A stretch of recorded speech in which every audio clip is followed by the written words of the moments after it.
Have you ever just looked around your home and felt completely, totally overwhelmed by all your stuff? Well, today we're diving into Marie Kondo's world-famous method for tidying up. And let me tell you, it's about so much more than just a clean house. It's really about a massive shift in how you think. So, let's get into how it all works. This quote really gets to the heart of it. Picture this. Marie Kondo walks into a client's home. They're practically buried under a mountain of their own things, feeling totally hopeless. But her starting point, it's not judgment. It's this incredible, unwavering confidence. And that hope, right there, is the foundation of her entire method. Okay, so here is the first big mindset shift you have to make. This is not about chores. The KonMari method isn't some endless weekly battle against clutter. No, it's framed as a special one-time event, which she calls a tidying festival. It's a celebration for your home and your life.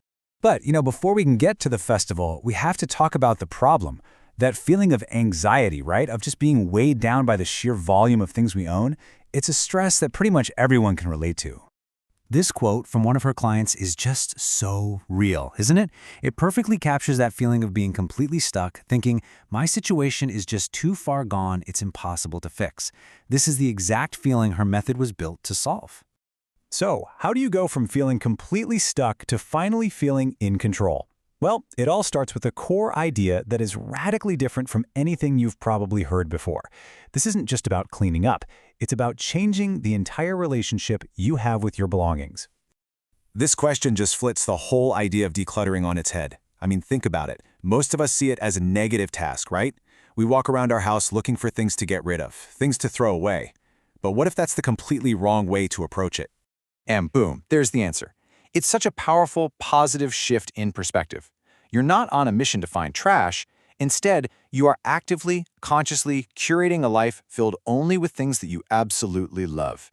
You are choosing what gets to stay. So, what's the one and only rule for deciding what to keep? It's this simple but profound concept. Does it spark joy? It's not about logic. It's not just about if it's practical. You physically hold an item and you ask yourself that question. It's a gut feeling, an intuitive, almost physical reaction that becomes your one and only guide. And this is where you can really see the difference. The old way, tidying room by room, focusing on what to throw out, it just feels like a constant losing battle. The KonMari method is totally different. You tackle everything at once, but you do it by category, focusing on what to keep and turning it into that one-time positive festival. Okay, so you're ready to start, but you can't just jump in anywhere. This is absolutely crucial. A huge part of the magic is following a very specific, non-negotiable order. It's designed to train your spark joy instincts, starting with the easy stuff and building up to the really tough decisions. And here it is, the exact roadmap. You start with clothes, which for most people have the least emotional baggage. Then you move through books, papers, and this catch-all category she calls kimono. You save sentimental items for the absolute very end, because by then your spark joy intuition is super sharp. All right, let's take a really quick tour through this journey. We're going to highlight some of the most surprising and honestly game-changing rules for each of these categories. This is step one for clothes. And yeah, it's designed to be a little bit shocking. You have to gather every single piece of clothing you own, from every closet, every drawer, every storage bin under the bed, and put it all in one giant mountain on the floor. It is a powerful, eye-opening moment where you have to confront what you actually own. And the method has some really fascinating rules for clothes. For example, you are forbidden from demoting a nice shirt you don't love anymore into loungewear. Why? Because the whole point is to feel joy even when you're just relaxing at home. Other rules, like starting with off-season clothes and folding everything to stand up vertically, are all designed to make the process work. Next up, we have books. And just like with clothes, you can't just scan the spines on the shelf. The rule is you have to take every single book down to wake them up. That physical act of holding each one, it forces you to actually reconnect with it and ask if it still has a place in your life now. Oh, this is one of her most famous and honestly most liberating rules. You know all those books on your shelf that you intend to read sometime? Kondo's advice is pretty blunt. Their real purpose was to teach you that you didn't actually need to read them. It's time to let them go. Sometime basically means never.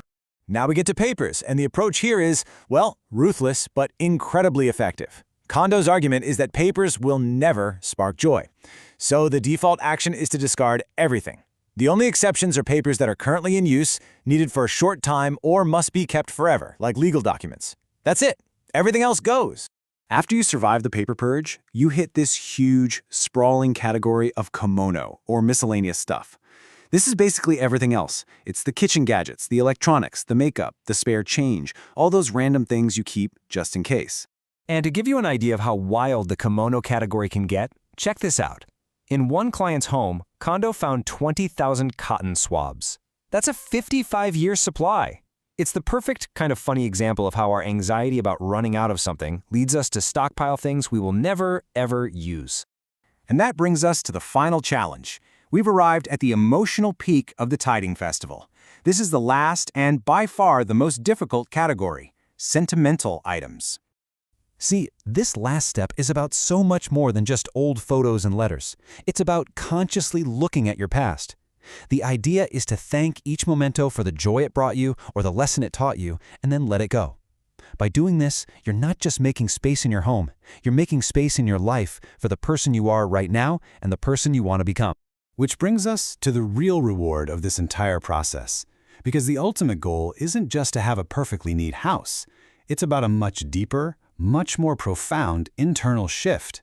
Kondo calls this feeling the just right click point. It's not a number of items, it's a feeling deep in your gut. It's that moment when you look around your space and you just know, this is the perfect amount for me. It's this sense of pure satisfaction. And once you hit that point, the desire to buy more just fades. You'll never rebound into clutter again. And so, we end on this question for you to think about. The life-changing magic of tidying up isn't really about your stuff at all. It's about using your stuff as a tool to figure out what you truly value. It's about creating a home and ultimately a life that is a true and joyful reflection of you.